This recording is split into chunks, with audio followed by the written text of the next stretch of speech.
እስካሁን የማርቆስንና የሜላትን ፊልም ታሪክ በትክክል የነገራችሁ ሰው አለ ብዬ አላስብም። እንዲሁም ደግሞ በትክክል የተረዳ ሰው ላይኖር ይችላልና እነሆ ሙሉ ታሪኩን ይዤላችሁ ቀርቤያለሁ። ፓርት 1 ማርቆስ የሜላትን ድብቅ ግንኙነት ወይም ፍቅረኛዋ ላይ ቼት እያደረገች መሆኑን ማወቁንና ማስረጃ እንዳለው ነግሮ እየዛተባት እዛ ላይ ጀምሮ ያበቃል ማለት ነው። ታዲያ ይሄ ዋናው የማርቆስና የሜላት ግንኙነት እንዲሁም ደግሞ በመካከላቸው ያለው ግጭት መነሻ ሀሳብ ነው። ፓርት 2 ላይ ሜላት ወደ ማርቆስ ቤት ድረስ በመሄድ የግል ህይወቴን በማበላሸት ምን ታገኛለህ ብላ ነገሩን ለፍቅረኛዋ እንዳያሳውቅ ትማጸነዋለች። ነገር ግን እሱ አሻፈረኛለና ዛቻውን ቀጠለ። ከዛም ሜላት ተናደደችና በስሜት እንደምትበቀለው ትናገራለች። ማንነቷን በቅርቡ እንደምታሳየው ተናግራ አስፈራርታው ወጥታ ፓርት 2 እዛ ላይ ያበቃል። ከዛም ፓርት 3 ሜላት ማርቆስን ለማግኘት በሄደችበት አንዲት ጎረቤቱ የምትሆን ልጅ ተደብቃ ያየቻት ሜላት እጅ ከፍንጅ ያዘቻትና ያን ቀን የሜላት እቅድ ሳይሳካ ቀርቶ ፓርት 3 እዛ ላይ ያበቃል ማለት ነው። ፓርት 4 ደግሞ ልጅቷ የማርቆስን ስልክ አገኘችና ደውላ ልትነግረው የምትፈልገው ወሳኝ ጉዳይ እንዳለ መኖሩን ትነግረዋለች። ማርክም በሰማው ነገር ደነገጠና በዚህ መካከል አንድ የሆነ ያለው ነገር ሲያጣራ የነበረ የሜላት ሰላይ ነገሩን ይነግራታል። ጎረቤቱም ደግሞ ለማርቆስ የሚገናኙበትን አድራሻ ወረቀት ቤቱ ድረስ በመሄድ ከሰጠችው በኋላ እየሮጠች ትመለሳለች። ማርቆስ የአድራሻ ወረቀት የሰጠችውን ልጅ እየተከተለ በዛ መሀል ድብቅ ትዕይንቱ ስትከታተል የነበረችው ሜላት ወደ ማርቆስ ቤት ገባችና ፓርት 4 እዛ ላይ ያበቃል ማለት ነው። ፓርት 5 ደግሞ ሜላት ወደ ማርቆስ ቤት ገብታ አድራሻ እያየች እያለ ድንገት የአድራሻ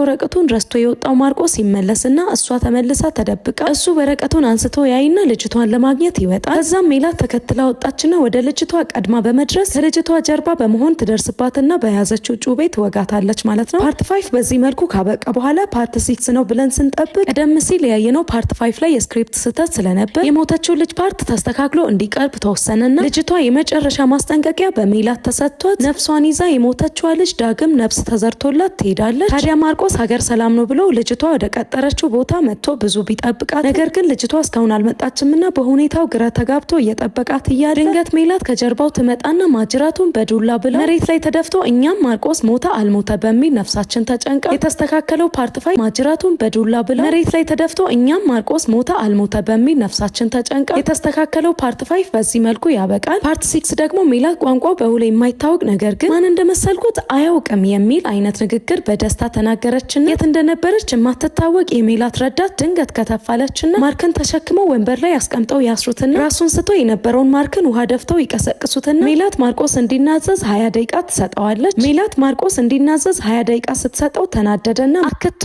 ብሎ አክታው ሜላት ፊት ላይ ተፋባትና ሜላትን በዚህ ተግባር ተናዳ በጥፊ ታጮለውና ፓርት 6 እዚህ ላይ ያበቃል። ታዲያ በጉጉት ስንጠብቅ የነበረው ፓርት 7 ማርክ ሜላትን ደቂቃ እንድትጨምርለት እየተማጸናት ይጀምራል። በማርያም ስም ቢማጸናት እንኳን ሜላት ልቧ ደንድኗልና በፍጹም እንደማይጨመርለት ትነግረዋለች። እሱም ተስፋ ቆረጠና በንዴት እንደገና ሜላት ክፉ ነሽ እያለ ይሳደባት ጀመር። ከዛም ሜላት ወደኛ ወይም ወደ ካሜራ ዞራ ማርክን ለምን እንደምትገለው ትነግረናለች። ባጭሩ ሜላት ማርክን መግደል የፈለገችው እሷ ቼት ካደረገችበት ሰው ጋር ያለው ፎቶ ማርክ ለሜላት ፍቅረኛ በመላኩ ለመበቀል መሆኑን ንግግሯ ያሳያል። በዚህም ምክንያት ማርክን ልትገለው በመሆኑ ሜላት በጣም ደስ እንዳላት እየነገረች ማርክ የታሰረበትን ገመድ ለመፍታት እየታገለ ነበርና ልክ እሷ ልትገለው ስትዞር ገመዱ ተፈታለት። ከዛም እርስ በርስ እየተፋጠጡ እኛም ነፍሳችን ውልቅ እያለ ፓርት 7 እዚህ ላይ ያበቃል ማለት ነው። ቀጣይ ምን ይፈጠር ይሆን? ፓርት 8 ማርክ ስራቱን በመፍታቱ ሜላት ተደናግጣ ወደ ኋላ እያፈገፈገች ይጀምራል። ከዛም ማርክ በጣም ደስ እንዳለውና በተራው እሱ ሊገላት እንደሆነ እየዛታ ይነግራትና እጅ ማትሰጠዋ ሜላት ማርክ ብዙ እንዳይደሰት ትነግረዋለች። ምክንያቱም በእርግጫ ልደፋው ነበርና እንዳሰበችው ማደረገችው። በድጋሚ ረዳቷ እንጨት ወይም ዱላ ይዛ እንድትመጣ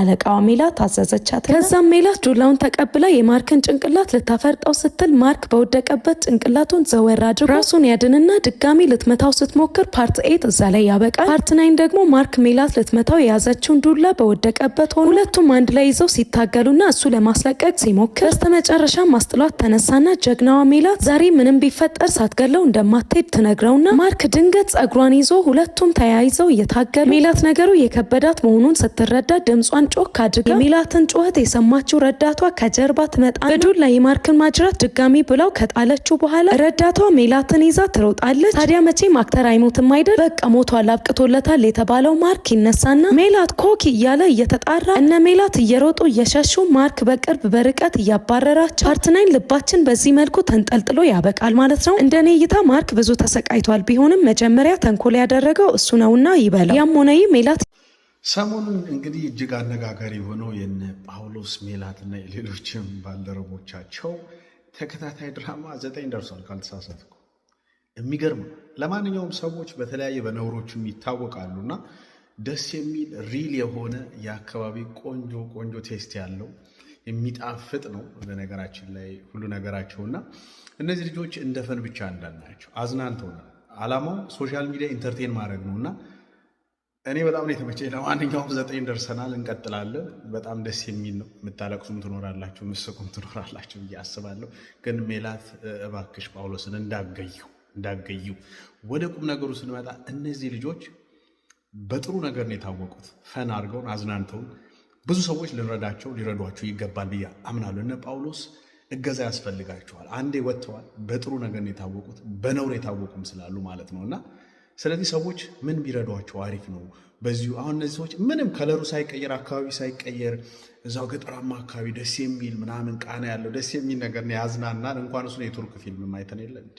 ስለዚህ እነዚህ ሰዎች የሚያግዛቸው በደንብ ዳይሬክት የሚያደርጋቸው ካሜራ ሞር የሚያስፈልጋቸው ከሆነ የድምፅ ጥራት ምናምን ኤዲተር ምናምን ተደርጎላቸው ሂስቶሪ ነገር የሆነ ተፈጥሮ ሂስቶሪ ያለው ነገር ተፈጥሮ ህዝቡ ተከታታይ ነገር ቢሰራ ብዬ እናቶችን አማክለው አባቶችን አርሶ አደሮችን የሆኑ ሌሎች ወጣት ጨምረው ቆንጆ ቀረ እዛው ገጠር ከተማ አያስፈልገውም። በነገራችን ላይ እስቲ እኛም እንደዛ ማየት እንፈልጋለን እና እነዚህን ሰዎች መረዳት አለባቸው። እነ ጳውሎስ መረዳት አለባቸው። በጣም ምስኪን ናቸው። ብዙ ሰዎች ጉርሻ ፔጅንም ጨምሮ ብዙ ሰዎች እንዲረዱ ብዙ ነገር እያደረጉ ነው። በቃ ታውቀዋል። እግዚአብሔር የድላቸውን የሚሰጣቸውና እንርዳቸው። እስቲ ሞር ይፈምሱ፣ ሞር ይውጡ፣ ሞር የሚያግዛቸው ሰዎች እንዴት እንርዳ፣ እንዴት እናርግላቸው የሚለው እስቲ ኮሜንት ላይ ጻፉልኝ። ፓርት 9 ቅድም አይቼው ነበር እና ጳውሎስ ስቲል አልሞተም። እንዳትሞት ጳውሎስ። በተረፈ ይመቻቸው። በጣም ደስ ነው ያለኝ፣ የምሬ ነው የምላችሁና በቃ የሚጣፍጥ ነገር ነው። በጣም ነው የሚጣፍጠው። እንዳትገይኝ ሜላት ምናምን ነው የሚለው። ኤኒዌይስ እስቲ ሀሳባችሁ አስቀምጡልኝ። እንዴት አድርገን ይዘናቸው እንውጣ? አጋዥ የሚያግዛቸው ሰዎች በተለይ ዳይሬክት በደንብ አድርጎ ብዙ ሰዎች ተሳትፎ የሚሰሩበት የሆነ ሂስቶሪ ቢፈጠር አላሰባችሁትም? በዚህ ቋንቋ በሚጣፍጥ አማርኛ ማለት ነው። ይመቻችኋል።